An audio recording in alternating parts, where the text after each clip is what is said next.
With this session update, I'm Shannon Lurkey. The Senate held a lengthy debate on the Omnibus education budget bill. Here are some highlights. This is about relief. This bill represents recovery. It's about opportunity. It's about what is just, and it is about truly hope for our children and our families and our school districts. When we started this session, the mission was kids first, second, third, always. Kids and families. Certainly educators are important, and that's in this bill as well. But kids, kids, kids. We do not want to support systems and just put language into statute that simply has done nothing over the years. We'll probably talk more about that later. So the priorities this session, all kids back in school all the time. Of course, there was little we could do legislatively about that. But all kids in school all the time because they were suffering and we needed to get back to it and get back to recovery. Literacy. We've been struggling with this for years. We all know the numbers and the data and what's important. This bill deals with literacy. Mental health. Vital, serious problems, and we deal with that in many different ways as well. Teachers of color. A problem that's been persistent over the years, and now we finally take a concerted effort and deal with that. Fair funding for our schools. Now, we'll have debate on that, but I'll explain a little bit more about what we have in this bill in a minute or two. And finally, empowerment. Empowerment for our kids and our families and for our local districts. Empowerment to them, not from up here. Of course we all want to help kids. We want to provide hope and relief. But there can be different points of emphasis, particularly as it relates to resources. First and foremost, on the bill, the funding is not adequate. The formula has nothing.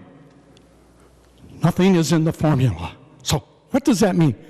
Now, Senator Chamberlain did mention several programs, and we support those. The governor supports many of those. But beyond this, we need to provide some additional formula. The governor in his Due North program has over $700 million for education in the biennium, and on the formula $300 million. The House upset with $400 million. And here, there's nothing. So what's the consequence?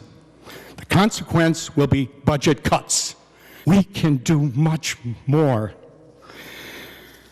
and we have to meet the moment. The bill does have provisions, as I have said, thank you, on teachers of color, but we can do more. We can seize the moment in the reckoning with racial justice and inequity and put in a more program dollar. We can address Indian education and other proposals that are needed now. What could be more equity? What could be more equality than allowing low-income Minnesotans, including children of color, access to the same stuff that everyone in this room has?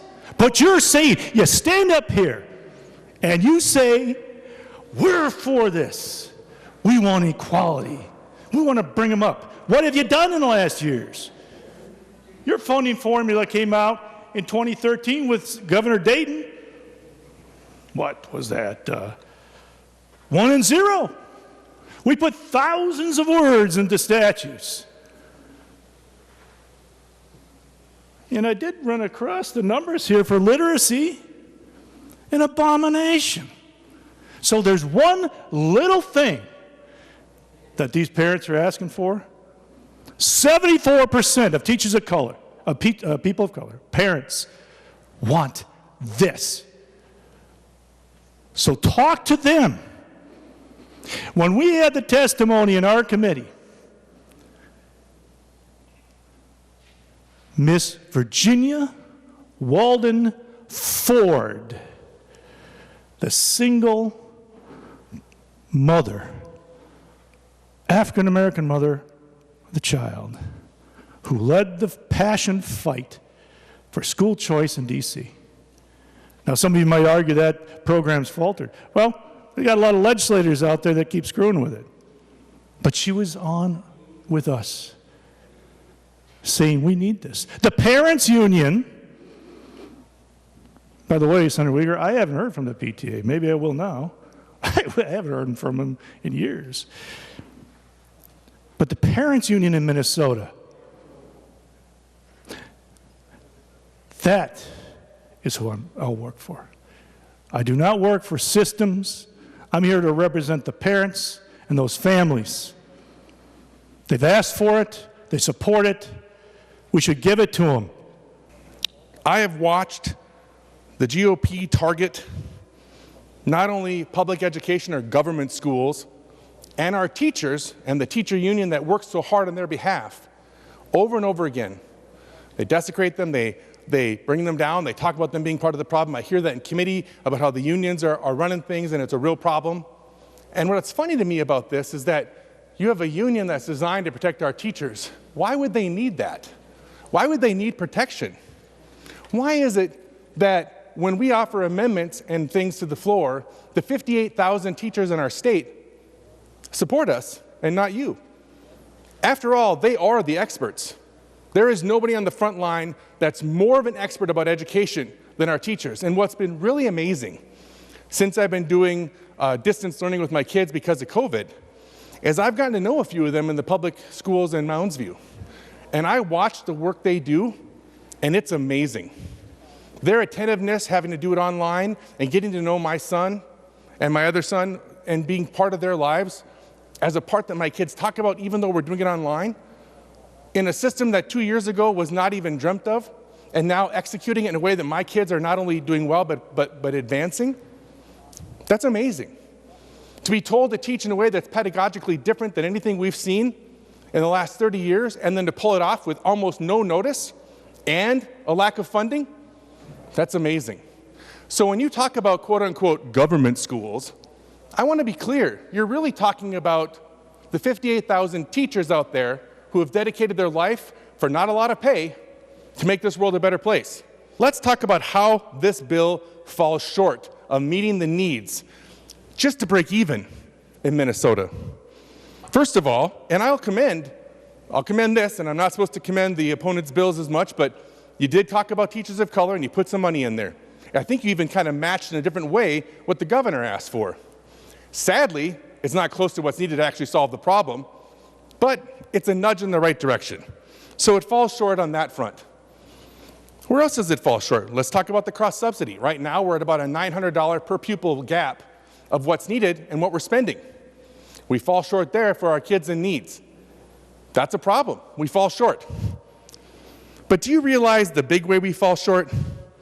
Do you know how much, if we adjust for inflation, since 2003, just this biennium we're short? $500 million. $529 million. We're not spending on every school and every pupil in our state just to keep up with inflation. There's a narrative that our friends in the Democratic Party have been perpetuating for the last 3 or 4 months, and it continues today. You know, we're told that we're supposed to listen to the experts. You know, with the Department of Health and the mandates and COVID, and follow the data and follow this. Listen to the experts. That's the narrative that the administration and the Democratic individuals in this body have been mentioning and continuing to lecture us on day after day. This modest proposal for choice is to let parents who are the experts for their children have the small ability to figure out what's right for their kids.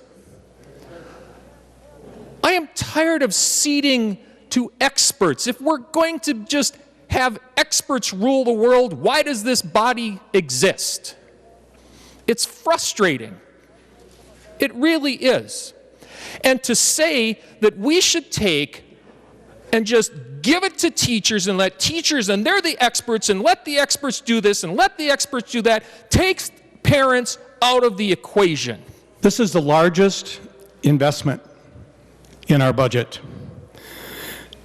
Over $20 billion. And it should be.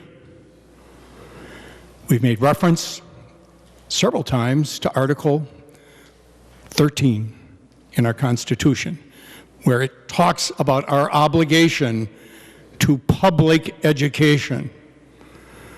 Moreover, within state law, we have several references to obligations for our schools.